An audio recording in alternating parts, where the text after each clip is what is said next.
Hi everyone, welcome back to your friendly study hub. तो आज के इस वीडियो में हम क्या क्या डिस्कस करने वाले हैं, मैं आपको एक ब्रीफ से इंट्रोडक्शन दे देती हूँ। तो जितने भी जून 2010 से जून 2020 तक MES 011 के जो पेपर है उसमें जितने भी एग्जाम्स हुए हैं उसके सारे रिपीटेड क्वेश्चंस और उसके क्या फ्रीक्वेंसी है, कौन सी ईयर में आई है, कौन से क्वेश्चन कितने बार आई है, वो पढ़ेंगे। तो इसमें ऑलमोस्ट आपको 99 या फिर उससे ज़्यादा क्वेश्चंस मिल जाएंगे जो कि आपके एग्जाम के लिए इनफ है। अगर आप इतना भी करके जाओ तो मैं आपको एश्योरेंस देती हूँ कि आपका 70-80% तो आप अटेंड कर ही लोगे। एंड देन हम फिर डिवाइड किए हैं 22 क्वेश्चन ग्रुप्स, मतलब कि थीम्स, जिस थीम से ज़्यादा क्वेश्चंस आए हैं। एंड देन उसके बाद हम देखेंगे कि क्या क्या ग्रुप्स है एंड क्या फ्रीक्वेंसी रही है क्वेश्चंस की, कौन से थीम से ज़्यादा क्वेश्चंस पूछे गए हैं, क्या टाइम पीरियड एनालिसिस रहा है स्टूडेंट्स के लिए, क्या रिकमेंडेशन है, वो सारा चीज़ हम यहाँ पे डिस्कस करेंगे। अगर आप ये एग्जाम से एक दिन या दो दिन पहले देख रहे हो तो ठीक है, कोई बात नहीं, लेकिन it would be really great कि अगर आपके पास टाइम है और चैनल में जो प्लेलिस्ट है ऑलरेडी MES 011 अंडरस्टैंडिंग एजुकेशन का, आप वो जाके पहले देख लो।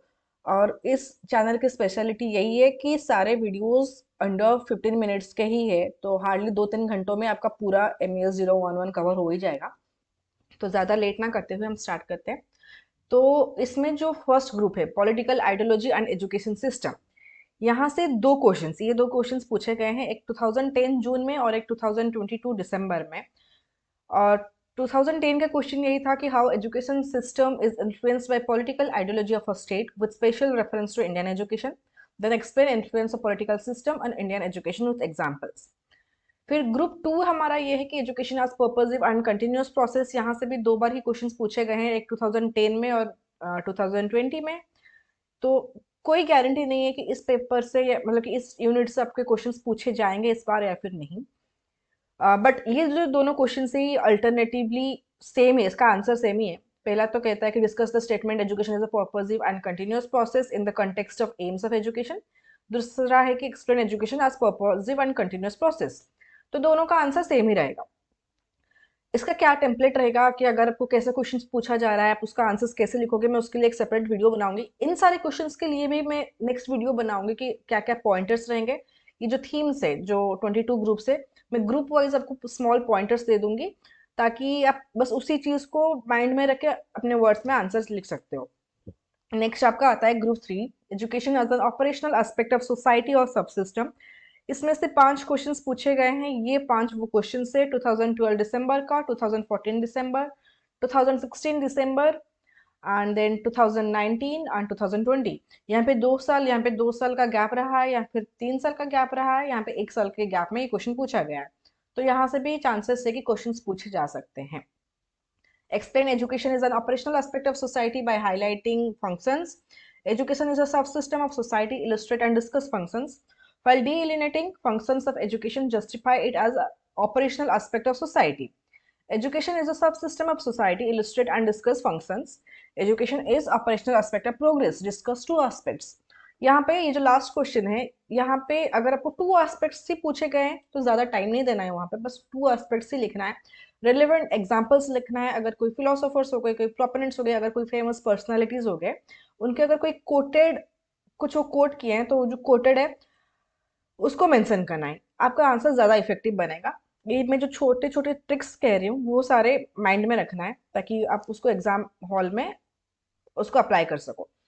नेक्स्ट आपका आता है community participation in educational development. देख रहे हो यहाँ पे, यहाँ से 12 क्वेश्चन आए हैं 12 टाइम्स।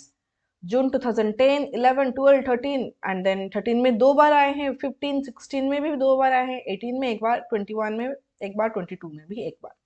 तो ये सारे क्वेश्चंस है इस थीम से, community participation in educational development. And ये सारे क्वेश्चंस बहुत इंपॉर्टेंट है। तो ये जो यूनिट आपका है community participation in educational development, इसको बिल्कुल नहीं छोड़ना है, ये अच्छे से करके जाना है, यहाँ से क्वेश्चंस आने के हाई चांसेस है। देन हमारा थीम आता है role of education in economic, political and cultural development. यहाँ से भी 8 बार क्वेश्चंस पूछे गए हैं, तो हाई फ्रीक्वेंसी है अभी भी। तो अगर क्वेश्चंस पूछे जाते हैं सिर्फ इकोनॉमिक का तो सिर्फ इकोनॉमिक लिखना है, लेकिन अगर तीनों से पूछा जाता है तो उसका आंसर कैसे लिखना है, पहले इंट्रोडक्शन देना, इकोनॉमिक का सेपरेट रखना, पॉलिटिकल का सेपरेट रखना, कल्चरल डेवलपमेंट का सेपरेट रखना, फिर तीनों में अगर कोई इंटर रिलेशन है तो वो मेंशन करना है एंड फिर कंक्लूजन देना है। उसके क्वेश्चंस क्या है, ये है। Education plays a vital role in bringing about change in society and economic development. Explain how individual and social aims of education are complementary. Discuss role of education in economic, political, and cultural development. Explain role of education, ये तो हो गया ये। Okay ये दोनों question same है, 2014 and 15 के exam same है, 100% सेम है। Explain how education influences economic development of a country. What are individual aims? Discuss how education achieves them. तो individual aim and social aim का एक सेपरेट वीडियो है मेरे channel में ऑलरेडी, मैं उसका लिंक आपको इसका डिस्क्रिप्शन में दे दूंगी। Discuss various social aims of education, explain nature of culture and role of education as instrument. फिर आता है हमारा next group, political decision making and education. इससे भी 4 बार क्वेश्चन आए हैं, 11 में 2 बार, 18 में 1 बार, 22 में भी 1 बार आया है। तो ये क्वेश्चंस भी इंपॉर्टेंट है। Individual and social aims of education, इसका फ्रीक्वेंसी भी काफी ज्यादा है, 8 टाइम्स है। इसमें से क्या क्वेश्चंस आए हैं, explain how individual and social aims of education are complementary to each other, important है। Meaning of aims of education, यहाँ पे सिर्फ इंडिविजुअल पूछा गया है, सोशल नहीं पूछा गया है। क्वेश्चन बहुत ही ध्यान से पढ़ना है, इसमें इंडिविजुअल पूछा गया है तो इसमें दोनों लिख के नहीं आना है, सिर्फ इंडिविजुअल ही लिखना है। डायमेंशंस लिखने हैं।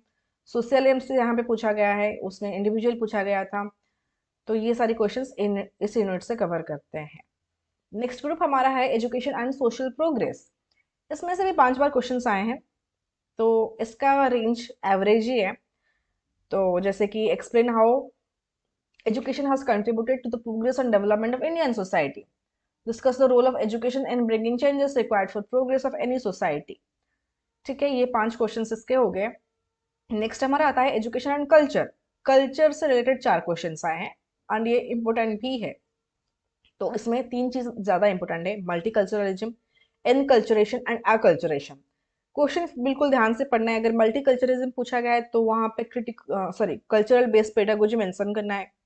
अगर एनकल्चरेशन या अकल्चरेशन पूछा गया है तो वो मेंशन करना है विथ रिलेवेंट एग्जांपल्स। एग्जांपल्स में ऑलरेडी आपको इसका जो यूनिट था जो है ऑलरेडी चैनल में, मैं उस पर एक्सप्लेन किया वो क्या है, उसका क्या एग्जाम्पल हो सकता है।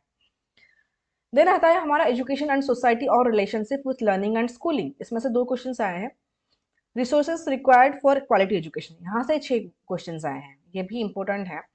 What are the different types of resources required for quality education? How can these be mobilized at various levels? जैसे कि ह्यूमन रिसोर्सेज क्या हो सकते हैं, मटेरियल रिसोर्सेज क्या हो सकते हैं, फाइनेंशियल रिसोर्सेज क्या हो सकते हैं, उसको एक्सप्लेन करके उसका एग्जाम्पल देना है। फाइनेंशियल रिसोर्सेज फॉर एजुकेशन से 4 क्वेश्चंस आए हैं, ये वो 4 क्वेश्चंस हैं। नेक्स्ट हमारा है dimensions of education.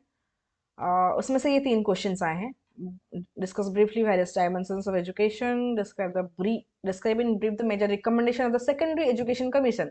Secondary education commission को और क्या कहा जाता है, कमेंट में बताना। एजुकेशन कमीशन किसको कहा जाता है वो भी मुझे कमेंट में बताना है। Discuss various dimensions of education. Then आपका आता है equality and equity in education. 2 बार पूछे गए हैं, 2014 एंड 18, काफी टाइम से क्वेश्चन पूछा नहीं गया है तो हो सकता है इस बार पूछा जा सके। देन है इंडिविजुअल एंड सोशल एम्स, इसका सिंथेसिस, दोनों सेपरेटली क्या एम है एंड फिर उनका क्या इंटर रिलेशनशिप है, को एक दूसरे के ऊपर वो कैसे डिपेंडेंट है वो भी मेंशन करना है। Acculturation and culturation multicultural education में से ये 2 क्वेश्चंस है। यूनिवर्सलाइजेशन ऑफ एलिमेंट्री एजुकेशन, जब अगर आपको यूईई जो कि है आपका यूनिवर्सलाइजेशन ऑफ एलिमेंट्री एजुकेशन से क्वेश्चन आते हैं तो आपको वहां पे आरटी 2009 सर्व शिक्षा अभियान याद कर लो, सर्व शिक्षा अभियान एंड आरटी 2009 यहाँ पे मेंशन करना है। ठीक है, ये जो 2 मतलब की टर्म्स है, एसएसए एंड आरटीए 2009, ये इस क्वेश्चन का रामबाण है। थ्योरीज ऑफ ट्रूथ से 3 क्वेश्चंस आए हैं। Analyse the meaning of truth, different types of truth of knowledge, critically discuss. अच्छा, ये जो क्वेश्चन आपको पूछा जाता है क्रिटिकली एनालाइज, क्रिटिकली डिस्कस, लेकिन यहाँ पे पूछा गया एक्सप्लेन, तो इसके लिए मैं सेपरेट वीडियो बनाऊंगी कि अगर क्वेश्चन क्या पूछा गया है और उसका आंसर आपको क्या लिखना है। A priori and a posteriori knowledge, learning and education से 2 क्वेश्चंस आए हैं। ये 2 questions explain how learning and education are interdependent, discuss Indian society as a learning society. और एक ट्रिक मैं आपको बताती हूँ, कोई भी क्वेश्चन पूछा जाए अगर आपको एक्सप्लिसिटली वेस्टर्न एजुकेशन के कॉन्टेक्स्ट में पूछा गया है तो आपको वेस्टर्न लिखना है, वरना ट्राई करना कि हर क्वेश्चन को रिलेट करना है आपको इंडियन कॉन्टेक्स्ट से, आपका जो एग्जाम्पल रहे वो इंडियन कॉन्टेक्स्ट से रहे। वेस्टर्न लिख रहे हो बहुत अच्छी बात है, बट इंडिया को मिस नहीं करना है। नेक्स्ट है एजुकेशन एंड पॉलिटिक्स। यहाँ से दो क्वेश्चंस आए हैं। Discuss the relationship between education and politics, explain how political parties influence policy of education. फिर आपका आता है discuss the relationship between education and politics with suitable examples. तो ये हमारा जो टेबल मैंने बनाया है फिल्टर आउट करके प्रीवियस ईयर क्वेश्चन से, तो इस थीम से ज्यादा क्वेश्चंस पूछे गए हैं। 12 क्वेश्चंस रिपीट हुए हैं। Role of education in economic, political and cultural development में से 8 times, individual and social aims of education में से 8 times, education as operational aspect और सब सिस्टम ऑफ सोसाइटी में से 5 times, and then resources required for quality education में से 6 times, financial resources for education 4 times, political ideology और decision making in education 4 times. Education and culture में से 4 questions repeatedly पूछे गए हैं। थ्योरीज ऑफ ट्रूथ से 3 बार पूछे गए हैं। ठीक है, हम एनालिसिस करेंगे टाइम पीरियड एनालिसिस के हिसाब से। मोस्ट फ्रीक्वेंटली आस्क्ड जून एग्जामिनेशंस में, जून के एग्जाम में ज्यादा क्वेश्चंस रिपीट हुए हैं। इमर्जिंग ट्रेंड क्या है? फोकस रहता है resources, community participation, education, politics, relationship. तो ये तीनों चीजों को तो आपको बिल्कुल भी मिस नहीं करना है। परसिस्टेंट थीम्स क्या है? जो कि एजुकेशन एज अ सिस्टम, सब सिस्टम कंसेप्ट और relationship with culture have remain consistently important. तो ये यहाँ पे 3 और यहाँ पे 3 बिल्कुल भी मिस आउट नहीं करना है। प्लस यहाँ पे से जैसे 12, 8, 8, 5, 6 यहाँ तक तो आपको कवर करना ही है। बट आई वुड से कि इतने इतने सारे यूनिट्स है, उसमें से आप इतना तो कर ही सकते हो। और सारे इंपॉर्टेंट क्वेश्चंस 99 प्लस क्वेश्चंस यहाँ पे हैं। अगर इतना भी पढ़ के जाओगे तो भी आपका हो जाएगा। आपके लिए क्या रिकमेंडेशन रहेगा मेरा? आपका फोकस एरिया क्या रहेगा? MES 011 एग्जामिनेशन के इसके जो 20 मेन ग्रुप्स या फिर 22 मेन ग्रुप्स अभी हमने डिस्कस किए हैं, 20 किए हैं, तो वो टॉपिक्स अच्छे से करके जाना है। क्या रिपीटेड क्वेश्चंस आए हैं, उसका कोर कॉन्सेप्ट क्या है, उसके कॉन्सेप्ट को मास्टर करना है, and that will help you significantly during the exam. Variations आ सकते हैं, क्वेश्चंस रिपीट हुए हैं, एग्जामिनेशन बोर्ड आपको थोड़ा सा इधर उधर करके क्वेश्चन पूछ लेगा, है ना। जिसकी मैं आपको एक एग्जांपल देती हूँ। ये रहा, discuss the attempts made by the government of India for universalising elementary education including those involving international cooperations. फिर यहाँ पे पूछा गया critically evaluate the government interventions. दोनों में गवर्नमेंट के इंटरवेंशंस पूछे गए हैं, यूनिवर्सलाइजेशन ऑफ एलिमेंट्री एजुकेशन को कैसे अचीव कर सके। बट यहाँ पे आपको पूछा गया है डिस्कस, यहाँ पे क्रिटिकली इवैल्यूएट। जहाँ पे क्रिटिकली एनालाइज या फिर क्रिटिकली इवैल्यूएट की बात आती है तो आपको वहाँ पे एनालाइज करना होता है, थोड़ा सा लॉजिक लगाना होता है। यहाँ पे आपको डिस्कस करना होता है। ठीक है, ओके, तो हम कहाँ पे थे अगेन?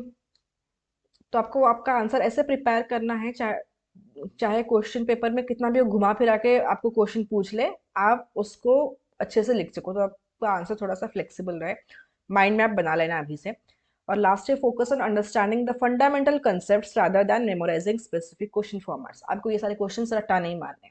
जो फंडामेंटल कॉन्सेप्ट्स है, मैं फिर से आपको बता रही हूँ, ये सारे टॉपिक्स से आपके क्वेश्चंस आने वाले हैं। ये टॉपिक्स आराम अच्छे से कर लेना, आप आराम से एग्जाम में आंसर लिख सकते हो। तो 70 to 80% हाई चांसेस थे कि यहीं से ही क्वेश्चंस आएंगे, क्योंकि यहीं से रिपीटेड क्वेश्चंस आए हैं ऑलरेडी। सो आपको किसी भी चीज़ को भी रट्टा नहीं मारना है। जैसे कि हो गया, जैसे कि आपकी 2009 हो गया, फिर सर्व शिक्षा अभियान हो गया, कौन से ईयर में आए हैं, इनका क्या मेन गोल रहा है, क्या प्रिंसिपल है, वो थोड़ा थोड़ा सा आपको याद करना पड़ेगा। लेकिन ऐसे कुछ यहाँ पे ज़्यादा कुछ याद करने वाली चीज़ है नहीं, क्योंकि ये बहुत ही सब बेसिक सा पेपर है फंडामेंटली। तो अगर आप पढ़ोगे, मज़ा आएगा, पढ़ लेना। ऑल्सो नेक्स्ट वीडियो में हम डिस्कस करेंगे ये जो आप अभी हमने एनालाइज किया, ट्रेंड जो हमने एनालाइज किया है, उसके आंसर्स क्या हो सकते हैं। जितने भी थीम्स मैंने बताए, 20 थीम्स, उसके पॉइंटर्स मैं बता दूंगी। और एक सेपरेट वीडियो में हम डिस्कस करेंगे कि क्या टेम्पलेट होगा आपका आंसर राइटिंग के लिए, और क्या क्वेश्चन पूछा गया है, और उस हिसाब से आपको आंसर कैसे लिखना है। If you find this video helpful and informative, let me know in the comment section below. Please like, share and subscribe to my channel so that we can come up with some new ideas, new videos and new lectures.